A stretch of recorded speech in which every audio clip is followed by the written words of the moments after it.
माना कि यहाँ पर बोरिंग गेम था, माना कि यहाँ पर हमको गिटाफे का हराम बॉल देखने को मिल रहा था, लेकिन अच्छा खासा एक गेम जा रहा था। विनीसियस जूनियर ने यहाँ पर एक ट्रिब्यूट दिया है अर्जुन कपूर को, लेकिन कहीं ना कहीं मेरे को लगता है कि यहाँ पर मामला ना थोड़ा हो चुका, कंफ्यूज आ गए हम सारे फुटबॉल फैन कंफ्यूज आ गए कि यहाँ पर एक्टिंग किसकी थी, रेड कार्ड कितना यहाँ पर जस्टिफाइड था, जिस पर हम बाद में बात करेंगे। लेकिन दूसरी तरफ यहाँ पर मैनचेस्टर यूनाइटेड ने लिवरपूल को उनके ही होम पे हरा दिया, और कहीं ना कहीं बैंड बाजा बारात बजेगा यहाँ पर ईसक का और फ्लोरियन विर्ट्ज का, और इस पूरे गेम से बहुत सारे चीजें खुल के अपने सामने आ गई। देखो, पहली चीज तो है कि आर्ने स्लॉट को भैया ये चीज अब ध्यान में रखनी पड़ेगी कि इट्स नॉट फीफा, और लिवरपूल भले ही यहां पर सिर्फ 3-4 पॉइंट पीछे हो, लिवरपूल भले ही अभी सिर्फ यहां पर अक्टूबर में हो, लिवरपूल भले ही यहां पर एक ऐसे टाइम में हो जहां पर बहुत कुछ आप बेनिफिट ऑफ डाउट दे सकते हो कि ठीक है, यहां पर ईसक की बात करें, फ्लोरियन विर्ट्ज की बात करें, फ्रिम्पोंग हो गया, कर्कज हो गया, एकितिके हो गया, लेकिन जिस तरीके से आर्सेनल खेल रही है, जिस तरीके से मैनचेस्टर सिटी यहां पर वापसी कर रही है, और अब अगर मैनचेस्टर यूनाइटेड की बात करें तो तुम टेक्निकली स्टाइलिस्टिकली कुछ भी कहो, भैया नंबर्स में लिवरपूल से ज्यादा पीछे नहीं है, या फिर ये कहो कि लिवरपूल से जितना पीछे यूनाइटेड है, लिवरपूल उतनी पीछे आर्सेनल है, अगर मैथ कर पा रहे हो तो। लेकिन इस गेम की बात करें, देखो, भले ही एनफील्ड था, भले ही होम क्राउड यहां पर होस्टाइल था, भले ही होम क्राउड यहां पर as iconic as it can be था, माना, लेकिन जब आपके सामने मैनचेस्टर यूनाइटेड है, योर आर्च नेमेसिस है, आपका सबसे बड़ा राइवल है, कहीं ना कहीं मामला इस चीज पे आके अटक जाता है कि अगर पहले ही मिनट में गोल मार दे कोई, और एम्बोमो ने यहां पर जो ब्यूटीफुली वो गोल स्कोर किया, वहां पर आपका गेम प्लान डगमगा तो जाता है। इवन इफ अगर आप यहां पर मेंटालिटी मॉन्स्टर्स लिवरपूल हो, क्योंकि फर्क नहीं पड़ता। असल में प्रॉब्लम यहां पर यह है कि लाइक मैनचेस्टर यूनाइटेड ने पहले मिनट में गोल स्कोर किया, लेकिन लिवरपूल चौथे गेम में थी, जहां पर पिछले 3 गेम की बात करें तो वो हार रहे हैं। ऐसे में यहां पर वो 3 गेम जहां पर वो लास्ट मिनट में हारे हैं गेम, नेक्स्ट गेम में जाती है अगर पहले मिनट में गोल खा जाए तो दिक्कत होती है। इसके बाद यहां पर देखो, गेम आता है एक ऐसे स्टेट में जहां पर मैनचेस्टर यूनाइटेड की स्ट्रैटेजी पूरी तरीके से क्लियर थी, और क्रेडिट देना चाहिए यहां पर रूबन एमोरिम को कि उसका जो मिड ब्लॉक था यहां पर 5-4-1 का, या फिर उसकी जो टीम थी स्ट्रक्चरली डिफेंसिवली इस तरीके से बैठी हुई थी कि यहां पर वो ज्यादा स्पेस दे नहीं रहते।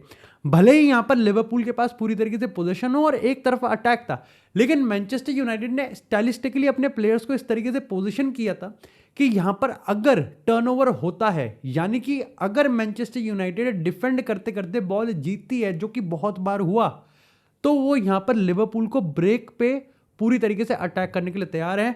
और तारीफ करनी पड़ेगी यहां पर लेमंस की, तारीफ करनी पड़ेगी यहां पर कुनिया की, क्योंकि बहुत इंसिडेंट पे कुनिया को यहां पर बुली किया जा रहा था, कुनिया को यहां पर बॉडी देके डिस्पोजेस किया जा रहा था, लेकिन वो यहां पर इस चीज को मेंटेन कर रहा था, वो यहां पर इस चीज को संभाल रहा था। एम्बोमो की बात करें, मेरे को नहीं समझ में आता कि आई थिंक यहां पर एम्बोमो इससे ज्यादा और क्या कर सकता है। It is not about goal, it is not about assist, it is all about hard working. तारीफ करनी पड़ेगी यहां पर कासिमिरो की। मेरे को लगता है कि मैनचेस्टर यूनाइटेड ने अपनी जॉब पूरी तरीके से करी थी, लेकिन ये चीज तुमको ही पता थी, ये चीज मेरे को लगता है रूबन एमोरिम को ही पता थी, और ये चीज लिवरपूल को ही पता थी कि लिवरपूल जितनी बार दरवाजे पे खटखटाएगी, लिवरपूल जितनी बार अटैक करेगी, भले ही उनके फेल होंगे, एक गोल की लीड कभी भी सफिशिएंट नहीं है against Liverpool, that too at their home. ऐसे में यहां पर मैनचेस्टर यूनाइटेड इस चीज को समझ तो पा रही थी, लेकिन वो फिर भी कर नहीं पा रही थी, क्योंकि उनके पास 2 रास्ते थे। उनके पास एक रास्ता यह था कि यहां पर वो दूसरे गोल के लिए हंट करें, ठीक है, और एग्रेसिवली हंट करें, और इस चक्कर में वो यहां पर इस गेम को थोड़ा ओपन कर सकते हैं। दूसरा टाइम था यहां पर कि भाई दूसरा स्टाइल था उनके पास कि वो यहां पर डिफेंड करे, जिस तरीके से वो 5-4-1 के ब्लॉक में बैठे हुए थे, और यहां पर लाइक सफोकेट होते रहे, यहां पर सप्रेस होते रहे, यहां पर थोड़ा सफर करें, लेकिन अल्टीमेटली यहां पर वो पेनल्टी बॉक्स में जो भी आ रहा है उस चीज को प्रॉपर तरीके से फेस करेंगे। मेरे को लगता है कि यहां पर आज के गेम की बात करें तो साला एट्रोशियसली बैड, अलेक्जेंडर ईसक एट्रोशियसली बैड। विट्स जब आया तो मैं यहां पर ज्यादा उसका वो नहीं करूंगा, क्योंकि फिर भी मेरे को 1-2 पासेस ढंग के लगे, लेकिन ओवरऑल अगर आप लिवरपूल के इस गेम की बात करोगे तो टीम जैसा कुछ था नहीं। मैं सही बात बता रहा हूं, टीम जैसा कुछ है नहीं। अब ऐसा भी नहीं है कि यहां पर उन्होंने कुछ क्रिएट नहीं करा, अनलकी भी रहे। चाहे पोल की बात करें, Cody Gakpo for whatever you want to say कि वो लुइस डियाज का रिप्लेसमेंट नहीं है, वो गोल नहीं दे सकता, ये नहीं दे सकता, इस पूरे पूरी टीम की बात करें, best performer for me it's Szoboszlai. लेकिन अगर इस पूरे टीम की सबसे बड़ी थ्रेट की बात करें तो भैया या तो वर्जिल वैन डाइक होगा, फ्रॉम एरियल थ्रेट, या फिर वो यहाँ पर कोडी गाकपो है जिसके में पोचर कुछ एबिलिटी तो है। साला को यहाँ पर चांस मिलते हैं लेकिन अगेन नहीं बनता, चीपली यहाँ पर बॉल गिव अवे करा जाता है। यहाँ पर जो सिनर्जी हमको ट्रेंट की देखने को मिलती है, रॉबर्टसन की देखने को मिलती है कर्कस से, और यहाँ पर अगर हम बात करें ब्रैडली की या फिर जब बात करें फ्रिम्पोंग को, खैर साला के लिए खिलाया गया, आई डोंट नो यहाँ पर फ्रिम्पोंग को किस चीज़ के लिए रखा गया था। यस, फ्रिम्पोंग राइट विंग के लिए खेल, लेकिन जब ट्रेंट को हटाया गया, जब ट्रेंट गया यहाँ से, तो मेन चीज़ ये था कि फ्रिम्पोंग को एज अ राइट बैक लाया गया, लेकिन ऐसा हो नहीं रहा। एक स्टैट मैं पढ़ रहा था यहाँ पर कि जहां 100% बॉल प्रोग्रेशन था ट्रेंट आर्नोल्ड का पिछले सीजन, वहीं 90-95% था यहां पर रॉबर्टसन का। बस 30-40% है यहां पर। तुम समझ रहे हो कितना बड़ा डिग्रेड है फुल बैक का, और कितना इंपॉर्टेंट है लिवरपूल के स्ट्रक्चर के लिए उनका फुल बैक्स का प्रोग्रेसिव और पर्पसफुल होना। जब एकितिके यहां पर आया तो फिर भी गेम मेरे को बढ़िया लगा, फिर भी मेरे को लगा कि लिवरपूल खटखटा रही है, और अल्टीमेटली उन्होंने यहां पर गोल भी स्कोर कर दिया। लेकिन प्रॉब्लम यहाँ पर ये थी कि अब एरियल थ्रेट से हैरी मैग्वायर गोल मार रहा है, लिवरपूल आपके पास कोनाते है, आपके पास गाकपो है, आपके पास ग्रेवनबर्ग है, आपके पास वर्जिल वैन डाइक है, आपका मैनेजर आके ये कह रहा है कि Liverpool top of the table होनी चाहिए अगर हम यहाँ पर एरियल गोल्स को हटा दें। अबे पागल हो गया क्या? बस सटिया गया भाई मेरे बल्कि सवाल ये होना चाहिए कि आप defensively specifically from set piece आप गोल कंसीड कैसे कर सकते हो, जब आपको पता है कि यहां पर मैनचेस्टर यूनाइटेड के पास इक्के दुक्के दो यहां पर एरियल थ्रेट्स हैं। चाहे हम हैरी मैग्वायर की बात करें, अल्टीमेटली हैरी मैग्वायर ने गोल मार दिया, और जिस तरीके से वो गोल मारा वो भी शैम्बॉलिक था। प्रॉब्लम लिवरपूल के लिए ये आ रही है कि टीम है बहुत ऑफ बैलेंस, ठीक है। अगर सेकंड हाफ की बात करें, जैसे जैसे वक्त बढ़ रहा था, आई थिंक 77 या 75 मिनट पे उन्होंने इक्वलाइजर मारा था, उससे पहले और उसके बाद ये साफ समझ में आ रहा था कि डेस्परेट टीम कौन सी है, और अंडरस्टैंडेबल भी है। लेकिन desperation at the expense of balance, ये ना ही इस आर्ने स्लॉट की बहुत ही पॉलिश्ड लिवरपूल के लिए काम करेगी, और ना ही 2021-22 में राल्फ रांगनिक की मैनचेस्टर यूनाइटेड के लिए काम करेगी। क्योंकि यहां पर मेरे को समझ में आ जाता है कि भैया देखो, प्रेस है प्रेगनेंसी की तरह, या तो होगा या फिर नहीं होगा, आधा अधूरा नहीं हो सकता, और बैलेंस भी ऐसा ही है, या तो आपकी टीम फुल्ली बैलेंस्ड होनी चाहिए या फिर नहीं। जिस तरीके से यहां पर कासिमिरो ने आज परफॉर्म किया है, और येलो कार्ड के बाद अमोरिम का ये भी मेरे को डिसीजन बढ़िया लगा कि उसने यहां पर इमीडिएट सब करे। तारीफ करनी होगी अमद की भी। डियोगो डालो को मैं कहूंगा कि फर्स्ट हाफ उसका जनरली बैड था, सही में वो वीक लिंक था, लेकिन उसने सेकंड हाफ में अपनी परफॉर्मेंस को बेटर किया। हैरी मैग्वायर बढ़िया, डिलीट की बात करें बढ़िया। मैनचेस्टर यूनाइटेड जहां टैकल मैटर करते हैं वहां पर क्लिनिकली टैकल निकाल ले गए। लेकिन मैनचेस्टर यूनाइटेड एनफील्ड पे जीत के आ रही है, रूबन एमोरिम के लिए बहुत बड़ी बात है। क्या मैं अभी बिल्कुल सोल्ड आउट रूबन एमोरिम? नहीं भाई नहीं, मेरे को अभी भी लगता है कि यहाँ पर रूबन एमोरिम जब तक ट्वीक नहीं करेगा, और ये कुछ ऐसे गेम होते हैं जहाँ पर रूबन एमोरिम सीखेगा, और उसकी बातें बड़ी अच्छी लगती हैं। उसने कहा कि देखो ये बहुत बड़ी चीज़ है मेरे लिए, ठीक है, मेरे टेन्योर का सबसे बड़ा विक्ट्री है कि मैं लिवरपूल को उनके होम पे हरा के आ गया, लेकिन ये सिर्फ आज तक ही मैटर करता है। मैटर करते हैं 3 पॉइंट, ठीक है, आज तक मैटर करता है, कल मैटर नहीं करेगा। कल हम लोग नेक्स्ट गेम की तरफ देखेंगे, and this shows how focused Ruben Amorim is. तो रूबन एमोरिम अगर चाहे तो वो यहाँ पर ट्वीक कर सकता है। बात करें लिवरपूल की, भैया आप खेल रहे हैं यहाँ पर अलग लेवल पे, ठीक है, आप खेल रहे हैं यहाँ पर गोल का जो डेस्परेशन है वो दिख रहा है सबको, और वो आ रहा है at the expense of balance, ठीक है। साला आपका चल नहीं रहा, at all ends your team is misfiring. एक ऐसा प्लेयर जो कि रेड हॉट फॉर्म में था एकितिके, आपने ईसक को वापस लाने के लिए, ईसक को यहाँ पर पॉलिश करने के लिए और ईसक का कॉन्फिडेंस वापस लाने के लिए आपने एकितिके को सेक्रीफाइस किया, और वो आज आपको दिख गया। तुम खुद सोचो, एक ऐसी टीम जिसको टैक्टिकली हर एक टीम ने यहां पर एक्सपोज किया है, आज उसने लिवरपूल को एक्सपोज कर दिया। या फिर मैं ये कहूं इनवर्सली कि लिवरपूल उसको एक्सपोज करने में या फिर उसको यहां पर एक्सप्लॉइट करने में बिल्कुल नाकाम रही। और ये दिखाता है कि हमने चाहे गैलाटासरे की बात करें, चाहे क्रिस्टल पैलेस की बात करें, चाहे चेल्सी की बात करें, वो कोई फ्लूक नहीं था। वो ये था कि लिवरपूल की ये लॉसेस, लिवरपूल का ये सिस्टम, लिवरपूल का ये एक्सपोजे काफी टाइम से पेंडिंग था।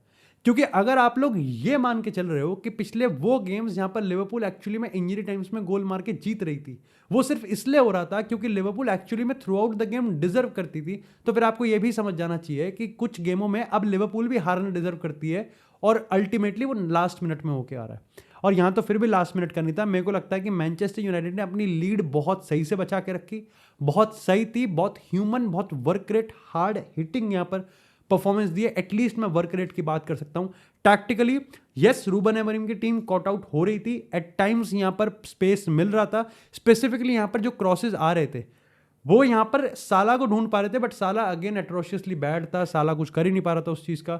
या कुछ बॉलें ऐसी भी थी जो कि बिल्कुल ही बेकार थी, या तो वो बिल्कुल डिफेंडर्स के हेड ऑन पे आ रही थी, या फिर बैक पोस्ट पे स्पेस मिल रहा था, बट वहां पर साला ब्लैंक कर रहा था। अगेन देखो, टैक्टिकली हम लोग बात करते रहेंगे किसकी क्या पोजीशन है, किसकी क्या पोजीशन है, बट ये सस्टेनेबल तो है ही नहीं, ठीक है। दूसरी चीज है कि अब आर्ने स्लॉट के पास डिलेमा ये है कि एकितिके, इसाक, फ्लोरिन विथ साला, कोडी गाक्पो, इन सबको किस तरीके से निभाया जाए। इन सब के मिक्स में आप कह सकते हो कि फेडरिको चिएसा बेचारा एक ऐसा आदमी जो कि सेल्फलेस है और फिर भी आपको खेलता हुआ दिख जाएगा, उसका सही में अच्छा इनपुट आता है। लेकिन बाकी अगर हम बात करें तो यूनाइटेड ने निकाल लिया गेम और डिजर्वेडली गेम निकाला। बट बात करते हैं यहां पर अब रियल मैड्रिड की। इस गेम में कुछ नहीं है भाई, इस गेम में कुछ नहीं है। इस गेम में जब तक विनीसियस नहीं आया तब तक इस गेम को आप अगर छोड़ दो, ठीक है, छोड़ दो ना देखोगे तो नहीं, कुछ नहीं लॉस करोगे, कुछ नहीं होगा, कोई जज नहीं करेगा, कोई नहीं कहेगा कि रियल मैड्रिड से तुम कंपेयर करते हो, नहीं कहेगा कोई कि यहाँ पर तुमने फुटबॉल को देखना पसंद नहीं करते, क्योंकि और मैं एक्सपेक्टेशन कम ही लेके चल रहा था इस गेम से। गेटाफे के अगेंस्ट मुझे पता है यहाँ पर, ठीक है, कि आएगा नहीं आएगा, मेरे को पता है कि यहाँ पर गोल ज़्यादा आने नहीं वाले, हिसाब ऐसा ही रहेगा। बट जैसे ही विनीसियस आता है गेम होता है चेंज, और यहाँ पर विनीसियस फटाफट से सबसे पहले तो भाव दर्जन के हिसाब से यहाँ पर बुक करवाता है डिफेंडर्स को, कार्ड मिलने लग जाते हैं, रेड कार्ड मिलता है। अब देखो यहाँ पर 2 इंसिडेंट है। पहला तो जो सबसे कॉन्ट्रोवर्शियल है, क्या वो डायरेक्ट रेड कार्ड था? जस्ट इन केस मेरा, अगेन तुम अगर इस चैनल को फॉलो करते हो तुम्हें पता ही होगा मैं मैड्रिड फैन हूँ, ठीक है, अगेन नहीं क्या ही फर्क पड़ता है, चाहे बारसा का हो, चाहे मैड्रिड का हो, चाहे वैसा हो, चाहे किसी और का गेम हो, चाहे प्रीमियर लीग का गेम हो, चाहे चैंपियंस लीग का गेम हो, मैं हमेशा ये चीज़ बोलता हूँ कि VAR का सबसे बड़ा यूज़ ये है कि रेफरी को, क्योंकि हम देख रहे हैं ऊपर से गेम, ठीक है, हमारा व्यूअर पर्सपेक्टिव और व्यूअर का जो विजन होता है गेम का वो बहुत डिफरेंट होता है, रेफरी का बहुत डिफरेंट होता है, ठीक है। आजकल प्रीमियर लीग में मेरे ख्याल से आया है यहाँ पर रेफरी का जो पॉइंट ऑफ व्यू है उससे तुमको दिखता होगा कितना अजीब दिखता है, कितना अलग दिखता है। रियल टाइम में अगर रेफरी से दिक्कत हुई है तो VAR का पर्पस ही है, उसका साले का एग्जिस्टेंस ही यही है कि यहां पर उस एरर को कम किया जाए। वहां पर वो फेल हुआ, पहली चीज VAR को लेना चाहिए था, ठीक है। दूसरी चीज मेरे को लगता है कि यहां पर मामला इस चीज का आया था कि क्या ये वायलेंट कंडक्ट था और क्या ये वायलेंट कंडक्ट नहीं था। मेरे को ये लगता है कि यहां पर वायलेंट कंडक्ट अगर आप इस चीज से डिफाइन करें कि खूनम खान ही हो जाना चाहिए, तो ऐसा तो नहीं होगा, है ना। दूसरी चीज ये कि ये एक सब्जेक्टिव है, आप इसको वायलेंट कंडक्ट बना भी सकते हो और आप इसको वायलेंट कंडक्ट नहीं भी बना सकते, ये डिफरेंट है, ठीक है। रियल मैड्रिड का फैन आपको आके 4 डेफिनेशन बता देगा कि ये वायलेंट कंडक्ट क्यों है, दूसरा फैन आके आपको बता देगा कि ये वायलेंट कंडक्ट क्यों नहीं है। ये है सब्जेक्टिव ओपिनियन, और अगर आप ये फैंस पे छोड़ रहे हो तो फिर आपसे बकैरत आदमी कोई नहीं, आपसे बेकार आदमी कोई नहीं, अगर आप ये चीज़ फैन पे छोड़ रहे हो, ठीक है। इसलिए यहाँ पर VAR है। तो ये मेरे को लगता है कि अगर यहाँ पर रेफरी ने डायरेक्ट रेड कार्ड दिया है तो VAR का होना चाहिए था। अब इसी का एक उल्टा वो लेते हैं, सेकेंड इंसिडेंट में यहाँ पर फाउल था जिस पर विनीसियस ने डाइव मारी, और बहुत ही गंदी डाइव मारी, मतलब कहते हैं ना नकल के लिए भी अकल की जरूरत है। वो ऐसी डाइव थी कि मैं शर्मा जाऊं, ठीक है। मैंने अपनी आंखें बंद कर ली थी कि ना मेरा जमीन मेरे को गाली देगा अगर मैंने ये देख लिया और मैंने इसको अनदेखा कर दिया। बट फाउल था, वहां पर फाउल जेन्युइनली था। इट्स जस्ट कि विनीसियस ने मेक श्योर करने के लिए कि उसको उस चीज का येलो कार्ड मिल जाए, उसने डाइव करना प्रेफर करा, एंड दैट इज पैथेटिक, ठीक है। तो यहां पर मेरे को लगता है कि ये दोनों इंसिडेंट को अब हटा दें और गेम पे आए। तो गेटाफे ने एक्चुअली में यहाँ पर ज़्यादा कुछ करा नहीं, जो 1-2 थे वो थोड़े कंसर्निंग थे कि रियल मैड्रिड इतनी आसानी से पेनल्टी बॉक्स में एक्सेस कैसे दे रही है। आई थिंक यहाँ पर चुआमेनी, कामाविंगा, बेलिंगम की जो पार्टनरशिप है इसको और वक्त चाहिए, और पॉलिश होने का। कामाविंगा अभी आया है, बेलिंगम अभी आया है, तो बेनिफिट ऑफ डाउट दिया जाएगा, बट मैं फिर स्टिल प्रेफर करूंगा कि आर्दा गुलर को अगले गेम में लाया ही जाए, क्योंकि सीन ये है कि जैसे जैसे गेटाफे का गेम और आपको फ्रस्ट्रेटिंग कर रहा था, आपके अंदर से एक आवाज आ रही थी कि भैया यहां पर आएगा मेसेट ओजिल और क्रिस्टियानो रोनाल्डो का 2.0, यानी कि यहां पर आना है एम्बापे और आर्दा गुलर की पार्टनरशिप। और जितना खूबसूरत वो पास था उतना खूबसूरत यहां पर मैं कहूंगा कि एम्बापे का वो कंपोजर था, जहां पर वो घूमा, बॉल सेट करी and then he scored the goal. तुम समझ रहे हो कि एम्बापे कितना मैच्योर हो गया है कि हम लोग उसकी तारीफ कर रहे हैं, मास्टर क्लास कर रहे हैं। 1-2 नहीं, 9-10 गेमों से as a striker that is how mature and that is how hard work Mbappe is putting for this team. और विनीसियस की मैं बात करूं तो आज भले ही फिर गोल और असिस्ट नहीं आया, आज भले ही फिर उसने, लेकिन ठीक है, आपका कुछ भी मानो, आप ये हो, वो वैसा खराब है, वैसा बेकार प्लेयर है, एजिटेट करता है, फ्रस्ट्रेट करता है, लेकिन ये बात तय है कि when Vinicius is on the pitch things happen. When Vinicius on the pitch chaos होता है और रियल मैड्रिड के फेवर में होता है। एंड दिस इज वाई मेरे हिसाब से एल क्लासिको में विनीसियस जूनियर का होना बड़ा इंपॉर्टेंट है।